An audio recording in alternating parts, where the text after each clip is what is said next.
അപ്പം ബിഗ് ബോസിനോട് വിട പറഞ്ഞ് രേണുസുതി. കാരണം എന്ന് വെച്ച് കഴിഞ്ഞാൽ തലയിൽ പേനെറിഞ്ഞ കാരണം എന്നാണ് ഇതിൽ കൊടുത്തിരിക്കുന്നത്. അപ്പം ഇന്നത്തെ ഒരു മോർണിംഗ് ടാസ്കിൽ ഏറ്റവും കൂടുതൽ വൃത്തിയുള്ളവരും വൃത്തിയില്ലാത്തവരും ആരാണെന്നുള്ള ഒരു ക്വസ്റ്റ്യനിൽ വൃത്തിയില്ലാത്ത രീതിയിൽ രേണുസുതി അനുമോൾ പറയുകയും അതിനെതിരെ പ്രതികരിച്ചുകൊണ്ട് നല്ലതായ രീതിയിൽ അതായത് രേണുസുതി പറയുന്നു എന്നെക്കുറിച്ചിട്ട് അതായത് എൻ്റെ തലയിൽ പേനുണ്ട് എന്നൊക്കെയാണ് ഇവർ പറയുന്നത്. അതിനെക്കൊണ്ട് ഇവർക്കൊരു പ്രോബ്ലം വേണ്ട, ഞാൻ ഇവിടുന്ന് പോവുകയാണ് എന്ന് ലൈവിൽ അതായത് ബിഗ് ബോസ് ക്യാമറയ്ക്ക് മുന്നിൽ വന്ന് പൊട്ടിക്കരഞ്ഞുകൊണ്ടാണ് രേണു പറയുന്നത്. അതിന് സ്വാഭാവികമായിട്ട് രേണു പറഞ്ഞതിൽ ഒരു തെറ്റുമില്ല. പിന്നെ അനുമോൾ രേണുവെക്കുറിച്ച് പറഞ്ഞത് ചിലപ്പോൾ അതുള്ളത് കൊണ്ടായിരിക്കാം അനുമോൾ രേണുവെക്കുറിച്ച് പറഞ്ഞത്. അത് അക്സെപ്റ്റ് ചെയ്തതിന് ശേഷമാണ് രേണുമോൾ ഇങ്ങനെ കരഞ്ഞുകൊണ്ട് അതായത് നോർമൽ കരഞ്ഞുകൊണ്ട് അത്തരത്തിലില്ലാത്ത തെറ്റ് ചെയ്തില്ലെങ്കിൽ രേണുസുതി എന്തായാലും അവിടെ ഒരു പടക്കം തന്നെ പൊട്ടിക്കും.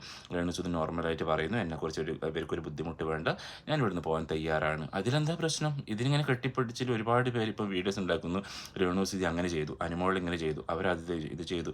ഇതൊരു ബിഗ് ബോസ് ഒരു ഹൗസിൽ ഇങ്ങനെ നടക്കുമ്പോൾ അവർ കാണാതെ ഒന്നും പറയത്തില്ല. പ്രത്യേകിച്ച് ഇത്തരത്തിലുള്ള സംഭവങ്ങൾ ഒരിക്കലും അവർ പറയത്തില്ല. പിന്നെ പ്രത്യേകിച്ച് രേണുസുതി പോലത്തെ ഒരാൾ അക്ബറോട് ഇത്രയും വാശി പിടിച്ചിരുന്ന ഒരു വ്യക്തി അതായത് ഒരു പേന തലയിലുണ്ടോ ഇല്ലയോ എന്നുള്ള കാര്യമില്ല, അത് പറഞ്ഞു അത് അവർ അക്സെപ്റ്റ് ചെയ്തിട്ടുണ്ടാവും. അതുകൊണ്ടാണ് അവർ മാന്യമായ രീതിയിൽ ക്യാമറയ്ക്ക് മുന്നിൽ വന്ന് നോർമൽ ഇങ്ങനെ പൊട്ടിക്കറിഞ്ഞുകൊണ്ട് ഞാൻ പോവുകയാണ് ബിഗ് ബോസ് എന്നെ വിടണം എന്നൊക്കെ പറയുന്നത്. അതവർ ചെയ്ത് അത് ചിലപ്പം കാര്യം ഉണ്ടാവും, അനുമോട് പറഞ്ഞതും കാര്യം ഉണ്ടാവും, രണ്ടുപേരും തെറ്റിപ്പറഞ്ഞിട്ട് കാര്യമില്ല.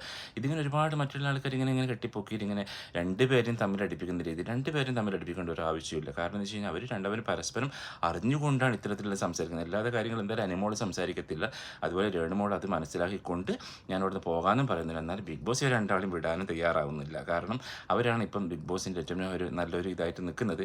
എനിവേ നിങ്ങളുടെ അഭിപ്രായം എന്താണ് പ്രേക്ഷകർ? ഇവർ രണ്ടുപേരും പറഞ്ഞതിൽ നിങ്ങൾക്ക് വല്ല അതായത് വ്യത്യാസങ്ങളുണ്ടോ? അനുമോൾ അതായത് കുറ്റപ്പെടുത്തുകയാണോ നമ്മുടെ രേണുസുതി, അല്ലെങ്കിൽ രേണുസുതി സ്വയം അറിഞ്ഞുകൊണ്ട് ഞാൻ സമ്മതിക്കുന്നു എന്ന് പറഞ്ഞതിന് ശേഷമുള്ള ആ ഒരു സമാധാനമാണ് ബിഗ് ബോസിനോട് ഞാൻ പോയിക്കോട്ടെ എന്ന് ചോദിക്കുന്നത്. നിങ്ങൾ പറയുക എന്തായിരിക്കാം?